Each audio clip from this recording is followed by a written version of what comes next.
Hello students, स्वागत है आपका हमारे YouTube चैनल पर। पिछली क्लास में हमने बात की थी विद्युत बल रेखाओं की और आज हम बात करेंगे वैद्युत द्विध्रुव की। सबसे पहले वैद्युत द्विध्रुव क्या होता है?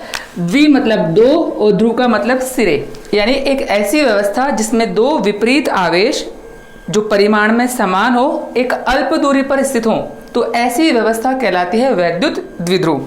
यानी हम ये कह सकते हैं कि जब दो परिमाण में समान परंतु विजातीय आवेश, यानी यदि एक -q हो तो दूसरा होगा +q, ये दोनों अल्प दूरी पर स्थित हो तो ऐसी व्यवस्था को हम बोलते हैं वैद्युत द्विध्रुव यानी कि इलेक्ट्रिक डाइपोल।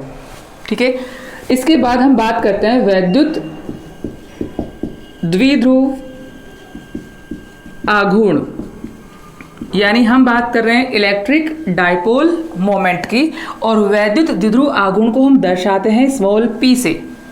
तो वैद्युत द्विध्रुव आघूर्ण क्या होता है? अभी हमने कहा था कि द्विध्रुव का मतलब होता है जब दो विपरीत आवेश जो कि परिमाण में समान हो परस्पर अल्प दूरी पर रखे हों। इस प्रकार से चिन्ह परिपाटी के अनुसार हम इन दोनों आवेशों के बीच की जो दूरी लेते हैं यह दूरी होती है 2a। ठीक है, तो हम ये कह सकते हैं कि द्विध्रुव में उपस्थित किसी भी आवेश के परिमाण और इनके बीच की जो दूरी का गुणनफल होता है, यानी परिमाण की बात करूं तो परिमाण में दोनों आवेश समान है तो हम कोई सा भी एक आवेश ले सकते हैं और इनके मध्य की दूरी है 2a, तो इन दोनों का जो गुणनफल होता है इसे ही हम वैद्युत द्विध्रुव आघूर्ण कहते हैं। तो फिर से मैं बता दूं आपको वैद्युत द्विध्रुव आघूर्ण क्या होता है कि द्विध्रुव में उपस्थित किसी भी आवेश के परिमाण और उनके मध्य की दूरी के गुणनफल को ही हम वैद्युत द्विध्रुव आघूर्ण कहते हैं। अब यदि हम बात करें कि वैद्युत द्विध्रुव आघूर्ण एक सदिश राशि होती है या एक अदिश राशि, वैद्युत द्विध्रुव आघूर्ण, चलिए, तो वैद्युत द्विध्रुव आघूर्ण जो है यह एक सदिश राशि होती है। सदिश राशियां वे होती हैं जिनके पास परिमाण और मात्रक के साथ साथ दिशा भी हो।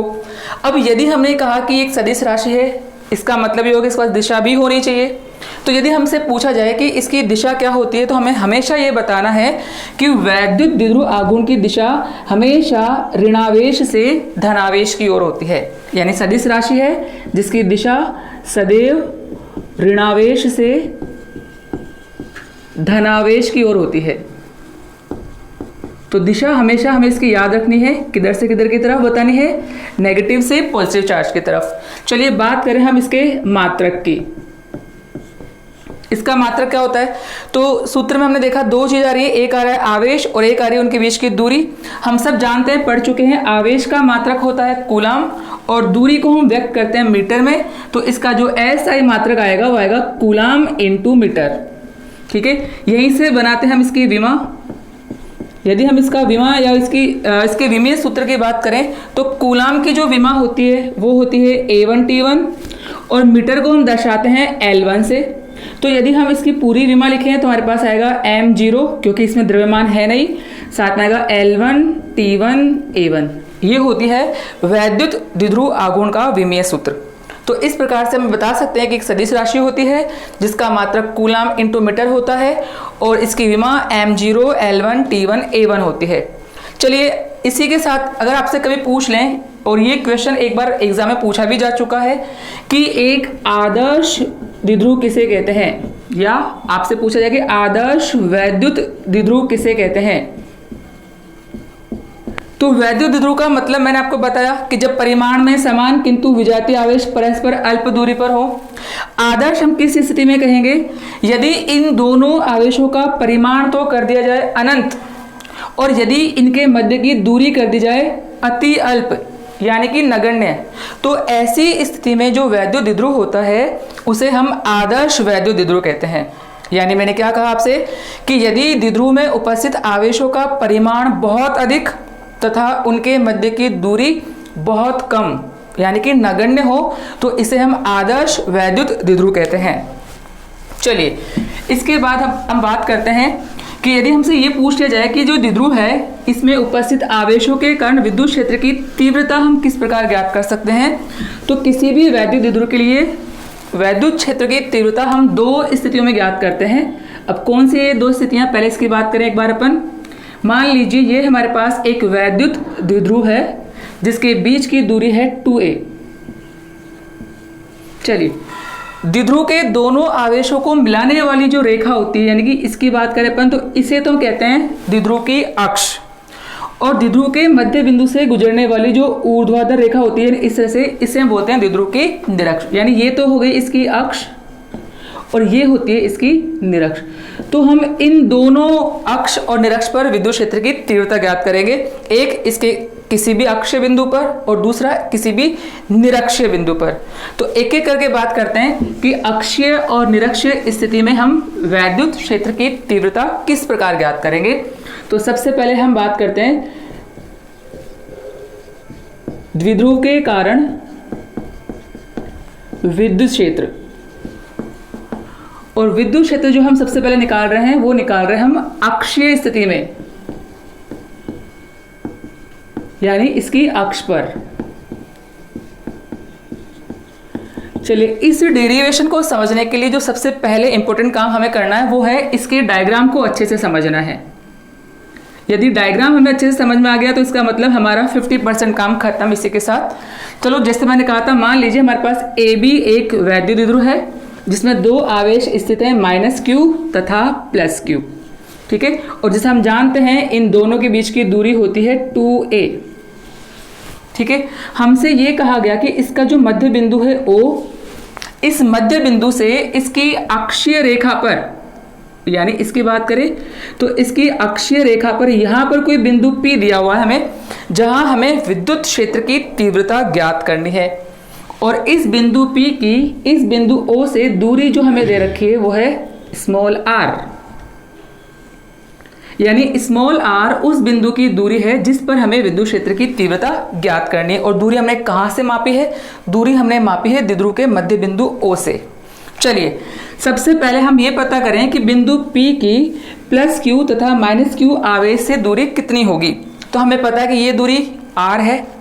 बिंदु O द्विध्रुव का मध्य बिंदु है, इसका मतलब बिंदु O इस दूरी को आधा आधा बांट देगा, तो यानी ये दूरी भी a होगी और ये दूरी भी a होगी। तो इसे मैंने लिख दिया a और इसे मैंने लिख दिया a। अब मुझे चाहिए +q से बिंदु P की दूरी, यानी सिर्फ ये दूरी। तो अगर मैं इतनी दूरी r में से ये दूरी माइनस कर दूं तो मेरे पास ये वाली दूरी आ जाएगी। तो यानी इस दूरी को हम लिख सकते हैं r - a। तो ये आ गई हमारे पास बिंदु P की +q आवेश से दूरी। अब यदि इसी प्रकार मुझे ये पता करना हो कि बिंदु P की -q आवेश से दूरी कितनी होगी, तो मुझे ये पता है कि यहाँ से यहाँ तक की दूरी कितनी है r। और यदि इस दूरी में मैं ये दूरी और जोड़ दूं तो मुझे -q की बिंदु P से दूरी मिल जाएगी। अब मुझे पता है कि ये दूरी r है और ये दूरी a है, तो इसका मतलब ये जो टोटल डिस्टेंस होगी -q से लेके बिंदु P की, इसे हम लिख सकते हैं r + a। चलो, हमारा दूरी का काम हुआ कंप्लीट। अब मुझे ये पता करना है कि +q और -q आवेश के कारण बिंदु P पर विद्युत क्षेत्र की तीव्रता की दिशा क्या होगी। तो जब हमने चैप्टर की शुरुआत की थी तब हमने आपसे कहा था कि धनावेश के कारण विद्युत क्षेत्र की तीव्रता हमेशा धनावेश से दूर की तरफ होती है और ऋणावेश के कारण विद्युत क्षेत्र की तीव्रता हमेशा ऋणावेश की ओर होती है। यानी +q की बात करूं तो आप बोलोगे धनावेश से दूर, यानी इधर की तरफ। चलो, इसको अपने नाम दे दिया E1। और ऋणावेश के लिए हम बोलेंगे ऋणावेश की ओर या ऋणावेश के पास, यानी वो आएगी इधर की तरफ, तो इसको मैंने नाम दे दिया E2। अब यदि मुझे बिंदु P पर परिणामी विद्युत क्षेत्र की तीव्रता ज्ञात करनी हो तो देखिए E1 है इधर की तरफ और E2 है इधर की तरफ। तो परिणामी विद्युत क्षेत्र की तीव्रता ज्ञात करने के लिए हमें इन दोनों में से किसी एक को घटाना पड़ेगा। तो मैं कह रहा था कि परिणामी विद्युत क्षेत्र ज्ञात करने के लिए मुझे इन दोनों में से किसी एक को घटाना पड़ेगा। अब घटाएंगे उसमें से जो बड़ा होगा और घटाएंगे इसको जो छोटा होगा।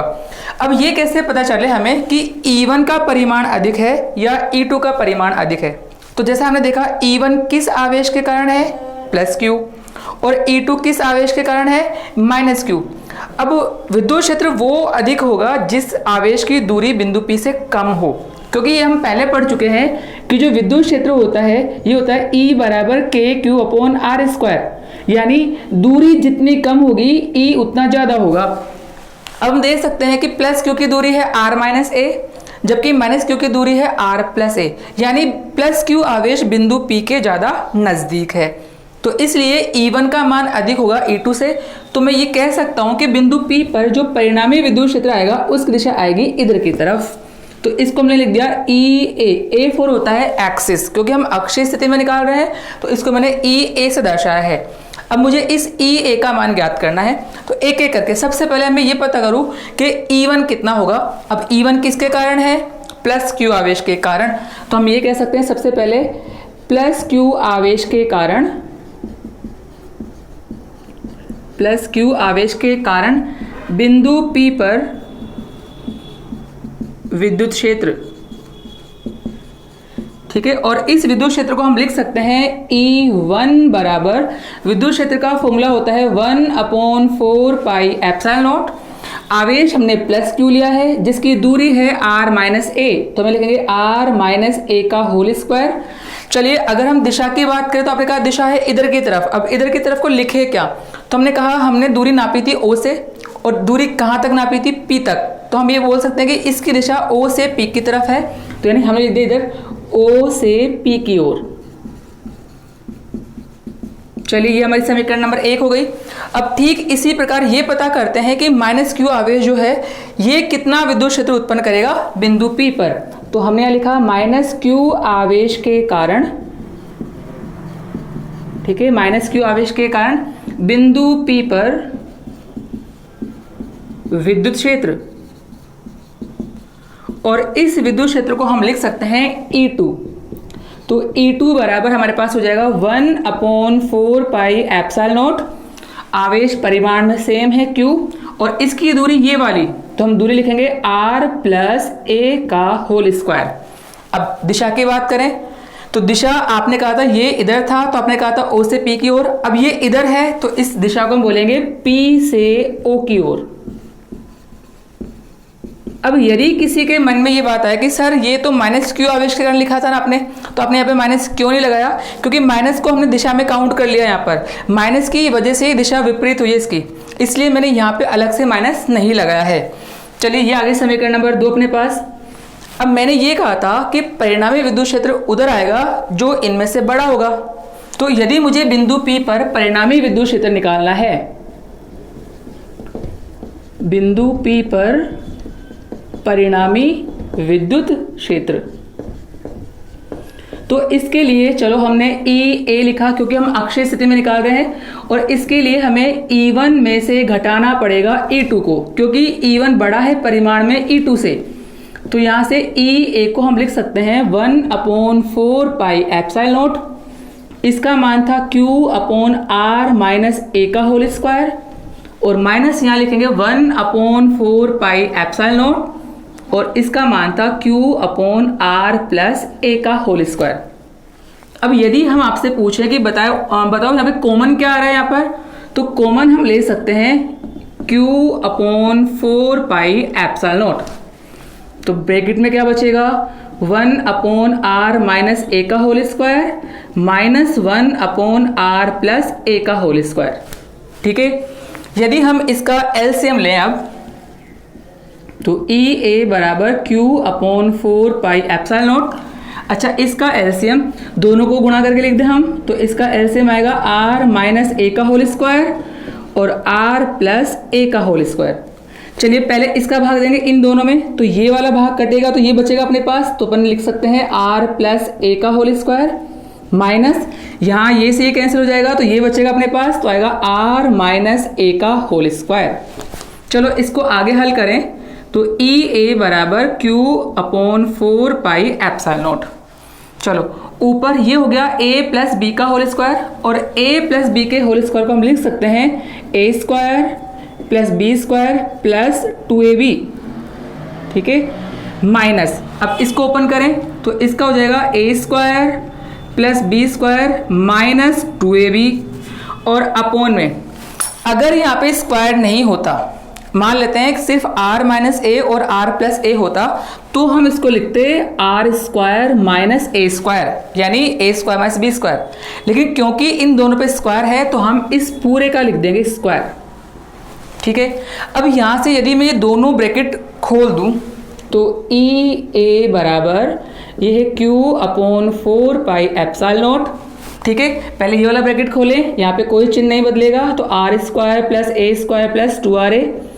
अब जैसे ही ये वाला ब्रैकेट खोलेंगे तो माइनस अंदर जाएगा, तो सारे चिन्ह बदलेंगे, तो -r² -a² और +2ra, और ब्रैकेट में यहाँ लिख सकते हैं नीचे r² -a² का होल स्क्वायर। चलिए यहाँ से क्या क्या चीजें कैंसिल हो सकती हैं, तो हम कह सकते हैं कि r² से r² कट सकता है, a² से a² कट सकता है, और 2ra और 2ra ये दोनों मिलकर हो जाएंगे 4ra।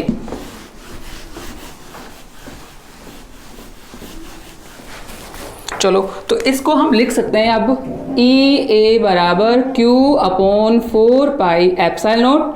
अच्छा, ये हो गया हमारे पास 4ra और अपॉन बचेगा r² -a² का होल स्क्वायर। ठीक है, यदि मैं यहाँ पर एक शर्त रखूँ अब कि ये जो दूरी a, अपने दूरी a कौन सी यहाँ पर, ये दूरी O से लेके किसी भी एक आवेश की दूरी, यदि ये दूरी a इस दूरी r की तुलना में बहुत कम हो, तो ऐसे स्थिति में मैं ये कह सकता हूं कि जो इसका वर्ग होगा वो और छोटा हो जाएगा। तो हम एक काम कर सकते हैं, यदि a is less than r हो तो ऐसी स्थिति में हम इस a² को नगण्य कर सकते हैं। तो यदि मैं इस a² को नगण्य कर दूं तो अब हमें प्राप्त होगा ई ए बराबर Q/4πε0। ठीक है, यहां से इस 4ra को लिख दिया मैंने 2r × 2a, वही बात आ जाएगी 4ra, और अपॉन में क्योंकि हमने a² को नगण्य कर दिया है तो यहां बचेगा हमारे पास r² का स्क्वायर यानी r⁴। ठीक है, एक r से एक r हम कैंसिल कर सकते हैं, और एक जो 2 बचेगा इसको मैं बाहर निकाल लूंगा। इसके बदले में हम इस q को अंदर ले आते हैं, तो हमारे पास ये कुछ इस प्रकार प्राप्त होगा ई ए बराबर, क्योंकि हमने इस 2 को बाहर निकाल दिया था, इनटू क्योंकि हमने q को अंदर भेज दिया था तो 1/4πε0, और जब ये q अंदर जाएगा तो होगा q × 2a और नीचे बचेगा r⁴। जैसा थोड़ी देर पहले हमने पढ़ा था, इस q × 2a को हम क्या लिख सकते हैं, तो आपको याद होगा इस q × 2a को अभी थोड़ी देर पहले मैंने कहा था कि इसे हम वैद्युत द्विध्रुव आघूर्ण कह सकते हैं। यानी हमने कहा कि q × 2a को हम लिख सकते हैं p, जो कि अभी थोड़ी देर पहले हमने पढ़ा था। तो यदि मैं इसे p से रिप्लेस कर दूं तो अब मुझे प्राप्त होगा ई ए बराबर 2, ठीक है, इंटू 1/4πε0, और यहाँ लिख सकते हैं p/r³। हमें पता है कि इस नियतांक का जो मान होता है वो होता है k के बराबर, तो इसे हम लिख सकते हैं ई ए बराबर 2kp/r³। ये होता है किसी भी द्विध्रुव के अक्षीय बिंदु पर विद्युत क्षेत्र की तीव्रता का सूत्र। चलिए, अगर मुझे इसे व्यक्त करना हो सदिश रूप में, यानी विद्युत क्षेत्र की तीव्रता जो अक्षीय बिंदु पर हमें प्राप्त हुई है, यदि इसे हम सदिश रूप में व्यक्त करना चाहें तो सबसे पहला काम तो मैंने क्या किया, इस पर लगा दिया वेक्टर। ठीक है, अब इधर चलें, तो जैसा मैं आपको पहले बता चुका हूं कि इस वाले पद को सदिश रूप में व्यक्त करने के लिए 2 बातें होती हैं कि यदि आपके पास कोई सदिश है तो हम उसके ऊपर वेक्टर लगा देंगे, और यदि नहीं है तो उस स्थिति में हम एकांक सदिश का उपयोग करते हैं। अब यदि मैं इन दोनों को देखूं तो k तो एक नियतांक है, परंतु यह p एक सदिश राशि होती है जिसकी दिशा अभी हमने थोड़ी देर पहले बताई थी, ऋणावेश से धनावेश की ओर। तो यानी जब p एक सदिश है तो हम इस p के ऊपर लगा देंगे वेक्टर इस प्रकार, और नीचे आ जाएगा r³। ये हो गया इसका सदिश रूप। तो इस प्रकार से हम किसी भी द्विध्रुव के अक्षीय बिंदु पर विद्युत क्षेत्र की तीव्रता ज्ञात कर सकते हैं। आपको दोनों तरह से याद रखना है, परिमाण के रूप में कितना आएगा वो भी हमें ध्यान रखना है, और सदिश रूप में कितना आएगा वो भी हमें ध्यान रखना है। अब इसी प्रकार इसके निरक्षीय बिंदु पर विद्युत क्षेत्र की तीव्रता क्या होगी ये हम पता करेंगे हमारी अगली क्लास में। ठीक है, धन्यवाद।